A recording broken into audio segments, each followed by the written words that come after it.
Praise the lord. మన ప్రభువును రక్షకుడైన యేసుక్రీస్తు నామములో దేవుని బిడ్డలందరికీ వందనాలు. ఈ దినమంతయు దేవుని కాపుదల మనకు అనుగ్రహింపబడునుగాక. ఈ దినపు యేసయ్య జీవపు మాట 36వ కీర్తన 7వ వాక్యాన్ని చదువుకుందాము. దేవా, నీ కృప ఎంతో అమూల్యమైనది. ప్రియ దేవుని బిడ్డలారా, దేవుని కృప ఎంతో అమూల్యమైనది. ఈ లోకములో అమూల్యమైనవి ఎన్నో మనకు కనబడుతూ ఉంటాయి. అమూల్యము అనగా శ్రేష్టమైనది, గొప్పది, ఉన్నతమైనది. ఈ లోకములో ఉన్నతమైనవి, గొప్పవి, గొప్ప వింతలు, ఉన్నతమైన నగరాలు, పట్టణాలు, ప్రాంతాలు ఎన్నో ఉన్నాయి.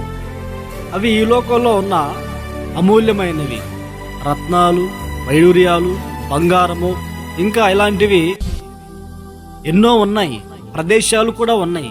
అయితే అవి ఈ లోక సంబంధమైన గొప్పవి, అమూల్యమైనవి. మనమందరము కూడా దేవుని బిడలము, యేసు రక్తం చేత కడగబడిన వారము. మనకు అమూల్యమైనది ఏది అంటే బైబిల్లో ఎన్నో మాటలు ఉన్నాయి. వాటిల్లో దేవుని కృప అమూల్యమైనది, ఎంతో అమూల్యమైనది. ఎందుకు దేవుని కృప అమూల్యమైనది అంటే వాక్యం ఈ రీతిగా సెలవిస్తూ ఉంది. కృప ద్వారానే మనము రక్షింపబడ్డాము. ప్రియ దేవుని బిడ్డలారా, ఈ రక్షణ భాగ్యం మనకు కలిగింది అంటే మనమేదో నీతిమంతులము కాదు, మనమేదో భక్తి కలిగిన వారము కాదు, మనలో యథార్థత ఉందని కాదు, మనలో ఏదో గొప్ప విషయాలు ఉన్నాయని కాదు, కానీ కేవలము దేవుడిచ్చిన ఉచితమైన కృప ద్వారానే ఈ రక్షణ భాగ్యం మనకు కలిగినది. దేవుని కృప ద్వారానే మనం నేటి వరకు సజీవులుగా ఉన్నాము. దేవుని కృప ద్వారానే మనం జీవిస్తూ ఉన్నాము.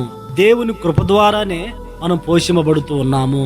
దేవుని కృప ద్వారానే ఆరోగ్యకరంగా మనం జీవిస్తున్నాము. దేవుని కృప ద్వారానే మన అవసరతలు, అక్కర్లు తీర్చబడుతూ ఉన్నాయి. ఈ రీతిగా కృప ద్వారానే సమస్తం దేవుడు మనకి అనుగ్రహిస్తూ ఉన్నారు. కనుక ఆ దేవుని కృప ఎంతో అమూల్యమైనది.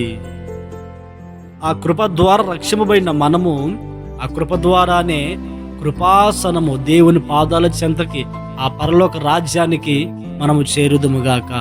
కనుక ప్రియ దేవుని బిడ్డలారా, ఎంతో అమూల్యమైన దేవుని కృపను మన బ్రతుకు దినములన్నిట కాపాడుకుందాము.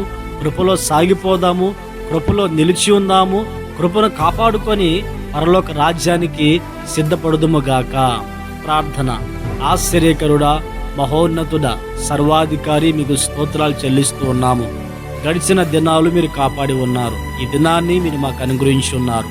ఈ దినమందు మీ కృప ఎంతో అమూల్యమైనది నాయనా. మీ కృపలో నేటి వరకు మేము సజీవులుగా ఉన్నాము. మీ కృప ద్వారానే ఈ రక్షణ భాగ్యం మాకు కలిగింది. మీ కృప ద్వారానే నా తండ్రి మేము జీవిస్తూ ఉన్నాము నాయనా. ఈ దినమంతా మీ కృపలో మమ్మల్ని నడిపించండి. మా అవసరాలు తీర్చండి. మీ సన్నిధిని మాకు తోడుగా ఉంచండి. మీ కృపను మాకు అనుగ్రహించి మహిమను పొందమని యేసు నామములో ప్రార్థించి అడిగి పొంది ఉన్నాము తండ్రి. ఆమేన్, ఆమేన్.